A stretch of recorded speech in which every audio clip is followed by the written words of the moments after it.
So we heard you talk about President Trump on stage last night. In fact, we heard the speakerphone conversation you had with the president. He traveled to your district 24 hours before the polls actually opened. How much of a difference did the president make? It was a big deal. It was testament to the boldness of this president that he reached out because, you know, a lot of national outlets say this is a Republican district and it's had a Republican history for sure, but this race was going on for a long time before I joined it. I've only been in 6 months, and really just 6 weeks did we have a level playing field financially with a campaign on the other side that was running with, you know, $12 million of outside money seeking to flip the seat blue. So we were far behind. We were making progress, but the president and Vice President Pence coming in, I think it put us over the top. Just one point of clarification. People call it a Republican district because it is. I mean, it's been in Republican hands since the early 60s, and President Trump won it by 12 points in 2016. It's a district that has consistently and fairly easily gone toward Republicans. We'll get to that in a moment. I am curious, though, again, because you say that President Trump's visit in his campaigning was very helpful, if not decisive, in your victory. What's your advice to other Republican candidates around the country heading into 2020? To what degree do you think they should solidly embrace President Trump? I would say that the Trump vision is a very attractive one, and it makes all the sense in the world to embrace it. How could you not like it? It's a stronger economy, a robust economy with lower taxes and more jobs and border security, and a continued embrace of American exceptionalism that's always been the root of this country. And the contrasting vision of Elizabeth Warren and Beto O'Rourke and even Deborah Messing is a much darker picture. So I would say the president is the toughest fighter we've ever had, and join him in the fight, because America's worth fighting for. You know, today's 9/11, and it reminds us all that freedom is not free.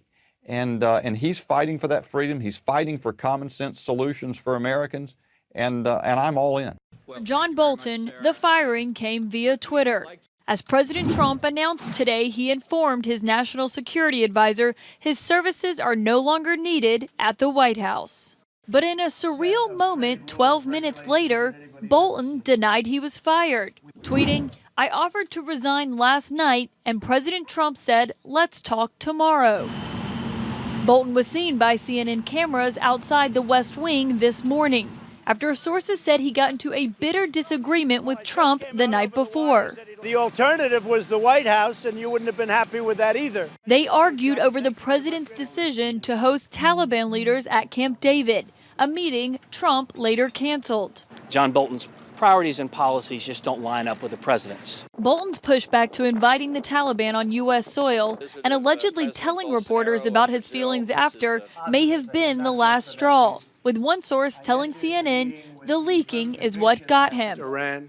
But in recent weeks, Bolton had found himself isolated from the president, iced out by the chief of staff, and barely speaking to the Secretary of State. There were many times Ambassador Bolton and I disagreed, that's to be sure. Bolton was scheduled to be at this afternoon's briefing alongside Mike Pompeo and Steven Mnuchin. The president's view of the Iraq war and Ambassador Bolton's was very different. But after the president's tweet, a White House official said Bolton is no longer in the building. I like conflict. I like having two people with different points of view. Trump once claimed he liked the chaos of a West Wing with multiple opinions, but he grew irritated by Bolton's hardline positions in recent weeks. I actually temper John, which is pretty amazing.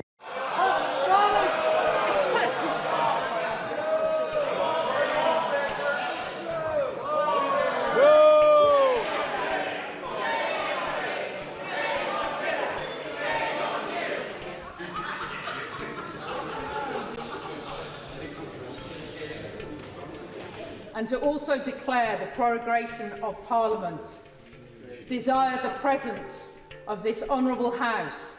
Really? No.